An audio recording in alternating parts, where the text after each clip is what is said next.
বরাত জোরে 6:15 ট্রেনটাই পাওয়া গেল। অত ভোরে ভিড় শুরু হয়নি, চারপাশে অফুরন্ত খালি জায়গা। তবু দ্রুত পায়ে এগিয়ে একটা জানলার ধারের সিট দখল করলো কেয়া। ওর পাশে বসলো শিবেন, মুখোমুখি সীমা। ওরা বসার প্রায় সাথে সাথেই ট্রেনটা ছেড়ে দিল। কেয়া এখনো মৃদু হাঁপাচ্ছে। ট্রেনটা ছেড়ে দিতেই বলল, ভাগ্যিস দৌড়েছিলাম, আর একটু হলেই মিস করতাম। শিবেন একটু হেসে বলল, ভোরের ট্রেনের ধরুন একটা চাম আছে, এটা মিস করলে পরের ট্রেনটা 7:30টায়, তখন ভিড় হয়ে যেত, পৌঁছুতে বেলাও হয়ে যেত অনেক। হাওয়াটা কি ঠান্ডা! শিবেনের দিকে চেয়ে অকারণেই হাসল কেয়া। কেয়ার কপালে ঝুড়ো কুমকুমের টিপ, গোলাপি সিল্কের শাড়ির আঁচল হাওয়ায় লুটোপুটি খাচ্ছে। শিবেনের মনে হলো ভোরের তাজা হাওয়া, ঝকঝকে আলো হঠাৎ যেন কেয়ার রোজকার ক্লান্তি আর রুক্ষতা মুছে এক মসৃণ প্রশান্তির প্রলেপ বুলিয়ে দিয়েছে ওর মুখে। অত ভোরে বেরোতে হবে বলে কাল যে বিরক্তিটা দানা বাঁধছিল, সেটা কেটে গিয়ে এখন ভালো লাগছে শিবেনেরও।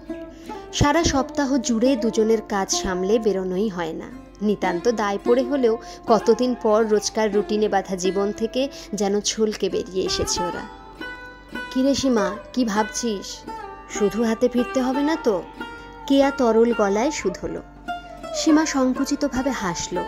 ওর কথাকে এতখানি গুরুত্ব দিয়ে সত্যি এরা ট্রেনে চড়ে বসবে সীমা স্বপ্নেও ভাবেনি। সীমা কি করে বলবে? ওর মামাতো ভাই যদি এর মধ্যে অন্য কোথাও কাজে লেগে যায়, ও করবেই বা কি? তাহলে অন্য কাউকে জোগাড় করা যাবে না রে সীমা? তুই তো বলেছিলি তোদের গ্রামের অনেকে শহরে আসতে চায়, তাহলে কাউকে একটা পাবি না? ছেলে মানুষই করো না কেয়া, আগে তো গিয়ে দেখো অবস্থাটা। প্রসঙ্গটা থামানোর জন্যই বোধহয় শিবেন খবরের কাগজটা মেলে ধরল সামনে। কেয়ার মুখটা হঠাৎ থমথমে হয়ে ওঠে। 2 মাস আগে পুরনো কাজের লোক মানদা দিদি হঠাৎ অসুস্থ হয়ে পড়ার পর থেকেই এমন একটা অবস্থা চলছে।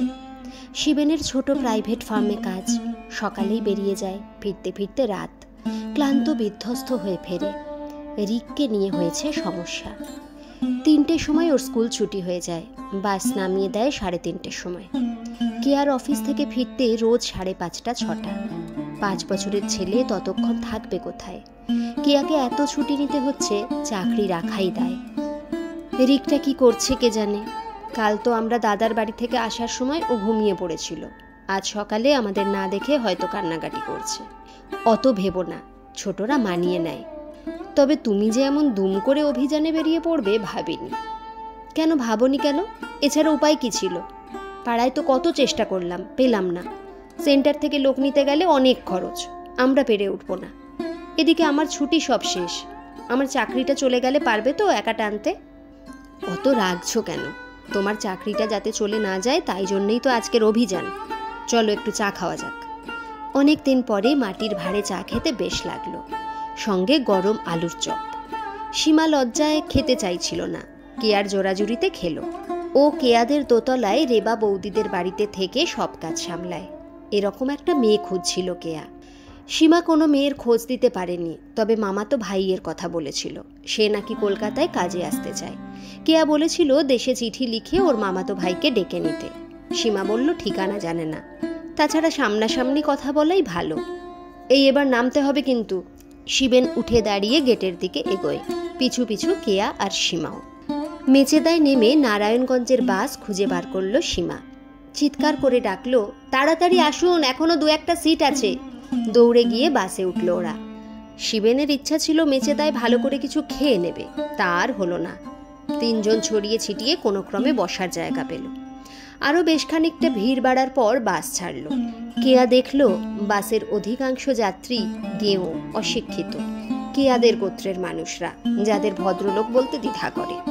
গায়ে ঘামের গন্ধ, চিৎকার করে কথা বলে। একজন তো একটা ছাগল নিয়ে উঠেছে, তাই নিয়ে কন্ডাক্টরের সঙ্গে তুমুল কথা কাটাকাটি। জানলার ধারে বসা বউটি নির্বিকারভাবে ব্লাউজের বোতাম খুলে বাচ্চাকে দুধ খাওয়াচ্ছে, অথচ ঘুমটায় মুখ ঢাকা। বাস চলেছে হু হু করে। স্টপেজগুলো একটা থেকে আরেকটা অনেকটা দূরে। নারায়ণগঞ্জে নেমে ভ্যান রিক্সা, তাও পুরোটা যাবে না, নেমে খানিকটা হাঁটতে হবে। রোদ ক্রমশ চড়া হচ্ছে। কেয়া নিচু গলায় শিবেনকে বলল, কি জানি বাপু, এত ঝামেলা করে গিয়ে যদি শেষ অবধি লোক না পাই। শিবেন মুচকি হেসে বলল, তবু ঝুঁকি তো নিতেই হবে। আমেরিকার সাদা চামড়ার লোকরা কৃতদাস খুঁজতে আফ্রিকা অবধি হানা দিয়েছিল। আমরা তো সেই তুলনায়। দেখো দেখো, ভ্যানটা বাঁক ঘুরতেই উচ্ছ্বাসে চিৎকার করে উঠল কেয়া। চওড়া স্টিলের পাতের মতো রূপনারায়ণ নদী চিত হয়ে শুয়ে, রূপলি জলে সূর্যের আলো চিকমিক করছে। বহুদূর অবধি ওরা নদীর পাশে পাশেই চলল। মিষ্টি ঠান্ডা হাওয়ায় জলের গন্ধ। আরেক ধারে ধান ক্ষেত। কি সুন্দর ধান হয়েছে দেখো। অত খুশি হয়েও না কেয়া, ভালো ফসল হলে ওরা গ্রাম ছেড়ে বাবুদের বাড়িতে চাকর হতে যেতে চাইবে না। তুমি যেন কেমন খোঁচা মেরে কথা বলছো, যেন এটা আমার একার স্বার্থ। কেয়া আহত গলায় বলে, কে বলেছে তোমার একার স্বার্থ? তুমি চাকরিটা খোয়ালে এই নড়বড়ে চাকরি নিয়ে আমি কি কম বিপদে পড়ব? তবে শিশু শ্রমিক রাখাটা অন্যায়। শুধু নিজেদের স্বার্থে সে অন্যায়টা করতে খারাপ লাগছে। সীমা পেছনে বসেছিল, চেঁচিয়ে ভ্যান রিক্সাকে থামাতে বলল। ওদের বলল, আমাদের এবার ডান দিকের রাস্তা দিয়ে হেঁটে যেতে হবে, ওদিকে ভ্যান যায় না। গ্রামের মধ্য দিয়ে সরু পথ গেছে। সীমা আগে আগে, ওরা দুজনে পেছনে। একটা বউ সীমার সাথে কি যেন কথা বলল, একটু অবাক চোখে ওদের দেখল। সীমা তরতর করে এগিয়ে চলেছে। ওর বাবা মারা যাওয়ার পর ওর এক জামাইবাবু ওকে শহরের কাজটা জুটিয়ে দিয়েছিল, প্রায় বছর 5 আগে। তখন বাড়িতে খুব অভাব। এখন ওর চলাফেরা কথাবার্তায় শহুরে আনা স্পষ্ট। একটা ছোট ছেলে ওদের খানিকক্ষণ নিরীক্ষণ করে তীব্র বেগে ছুটল গ্রামের ভিতরে। খবরটা যেন ছড়িয়ে পড়ল মুহূর্তে। ছোট ছোট কুড়ে ঘর থেকে কোলে কাখে বাচ্চা নিয়ে কয়েকটি বউ বেরিয়ে এসেছে। ওদের দিকে চেয়ে নিজেদের মধ্যে ফিসফিস করছে। এক দঙ্গল বাচ্চা চলল ওদের পিছু পিছু, যেন অন্য গ্রহ থেকে আজব দুটি প্রাণী এসে জুটেছে তাদের গায়ে। সীমা ওদের নিয়ে বসালো ওর মেজদির বাড়িতে। ওরা আসার আগেই খবরটা পৌঁছে গেছে সেখানে।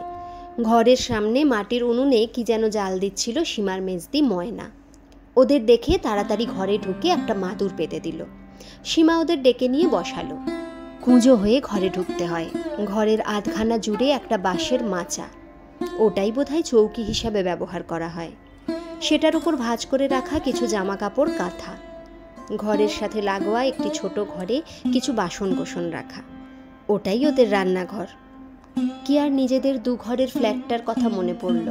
কত জিনিসে ঠাসা, অথচ এত কমেও মানুষের চলে যায়। সীমা চলে গেছে ওর মামাতো ভাইয়ের খোঁজে। দাওয়ায় ঘষতে ঘষতে ঘুরে বেড়াচ্ছে একটা বছর 1.5 শিশু। ধুলায় ধূসরিত হাত পা। 2-4টে বাচ্চা মাঝে মাঝে উকি মেরে দেখে যাচ্ছে ওদের, হেসে উঠছে অকারণেই।